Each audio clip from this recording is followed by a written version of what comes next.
Olá, tudo bem? Seja bem-vindo à Hora do Chá, que é um tempinho do dia que eu tiro para responder perguntas de vocês. Se você tiver pergunta, deixa aqui nos comentários, pode deixar em qualquer rede social, que daí eu faço um pente fino no YouTube, Instagram, Facebook, juntos as perguntas e vou respondendo. Essa pergunta que eu vou responder agora é da Sandra e ela deixou no YouTube. A Sandra disse: Olá, Thaís, gosto muito dessa nova rúbrica que você criou e muito obrigada por dispensar a sua hora do chá para tirar algumas de nossas dúvidas. Por acaso eu tenho uma dúvida: qual é o melhor material para desenhar na tela antes de pintar? Ele dependerá do tipo de tinta que se vai usar?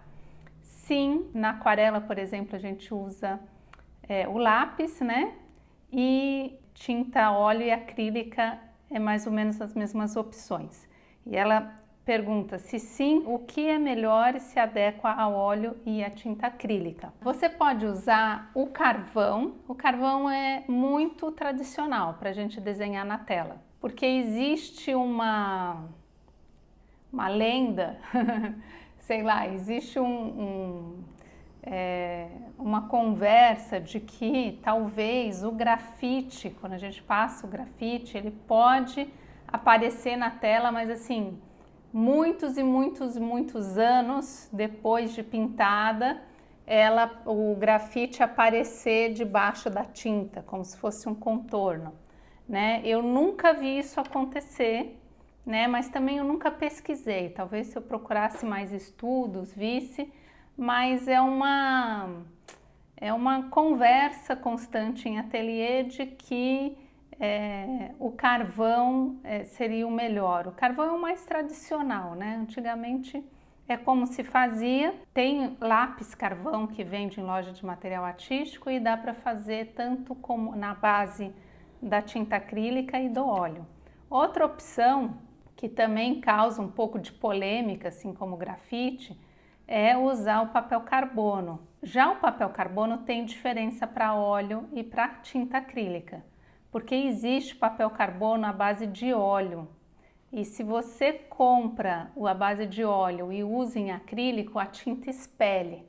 Isso já aconteceu comigo, porque eu achava que papel carbono era tudo igual. Me chamava a atenção quando eu ia em loja de material artístico e pedia carbono, o vendedor perguntar, mas para que tipo de tinta que é?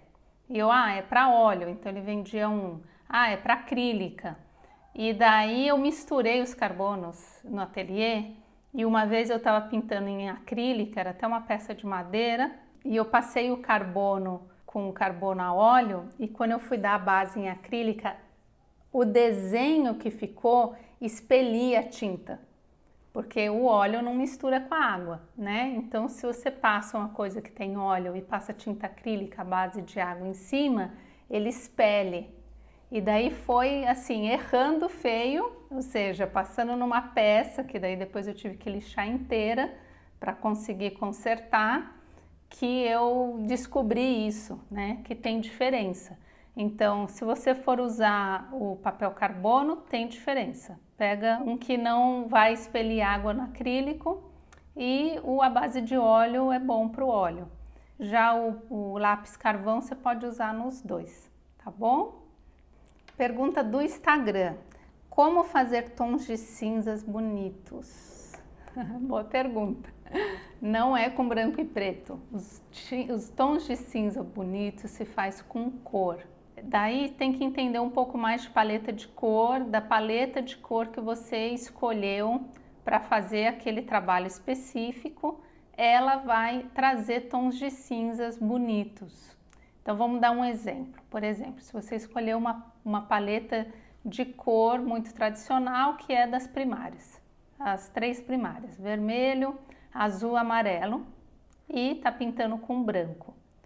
Como fazer tons de cinza, né, com essa paleta?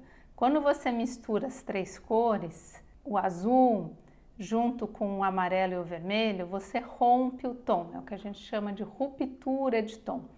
O tom do azul quebra, o tom do vermelho quebra, o tom do amarelo quebra, tá? Ele rompe. E misturando, você vai vendo na paleta, misturando em proporções diferentes, agregando o branco, você consegue cinzas, vários cinzas bonitos. Como que faz os vários? Testando a proporção das tintas. Mas o que acontece? Se você está pintando um quadro, uma pintura grande, onde você não está usando as 3 primárias, você está usando outras paletas, outra paleta. Então você vai pegar essas tintas, misturar elas entre si, vai romper o tom, vai agregar branco e ir buscando cinzas. Toda a paleta de cor dá bonitos cinzas. É assim que faz os tons de cinzas bonitos, com a paleta que você escolheu para aquele trabalho. Cada trabalho vai ter uma paleta, vai ter uma luz e vai dar tons de cinzas diferentes que combinam com aquela atmosfera de luz que você escolheu, tá? Isso é teoria da cor. E o cinza sempre vem de ruptura. Você rompe, ele vai misturando muito e daí ele vai aparecendo. Outra pergunta do Instagram: como guardar a tinta na paleta para pintar no dia seguinte sem secar? Congelando. É assim que eu faço, é assim que muitos artistas fazem. Então você terminou de pintar, tá? A paleta, você pode passar um filme plástico em cima, tanto de tinta acrílica quanto de tinta óleo. A tinta óleo, ela não vai congelar no seu congelador, porque ela precisa de uma temperatura muito baixa e o congelador da gente não atinge essa temperatura. Mas não importa, você colocando ela no congelador, ela vai durar para o dia seguinte sem secar. E esse jeito de congelar a paleta é super simples e super prático. Eu faço isso quase que diariamente. Faço muito. Só tem que tomar cuidado assim, depois que você congela uma vez, não fica colocando muita tinta e congelando. Faz pouca tinta para você usar naquele dia. Congela só o que sobra mesmo, pouquinho, porque não dá para ficar recongelando a paleta, sabe? Por exemplo, dá um exemplo. Se ontem eu pintei com a tinta fresquinha, tirei do tubo e fiz as misturas, daí pintei o dia inteiro. À noite coloquei no freezer, né? Hoje tirei do freezer e vou pintar o dia todo. No final do dia, essa tinta já não tá com uma consistência legal para você congelar de novo. Se você congela ela pela segunda vez, amanhã ela não vai estar legal já para pintar. Então é o ideal assim, dá para congelar, dá, mas congela uma vez só.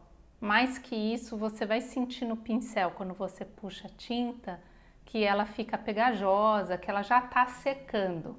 E daí ela já não está no ponto de pintura mais. Tem que jogar fora, tá bom? Mas congelar é o pulo do gato, sabe? Congelar é a maior dica. E é claro que isso não se ensina muito nas escolas. Nas escolas a gente aprende a limpar a paleta inteira, né? Para depois ter um outro dia de trabalho. Não se ensina, mas se faz nos ateliês. Então, muitos artistas fazem isso e dá super certo. Se você tem dúvida, deixa aqui embaixo do vídeo. Eu vou pegando dúvidas por aí e respondendo. Não esquece de deixar seu like e compartilhar com quem você sabe que gosta de pintura. Então, tchau e até mais!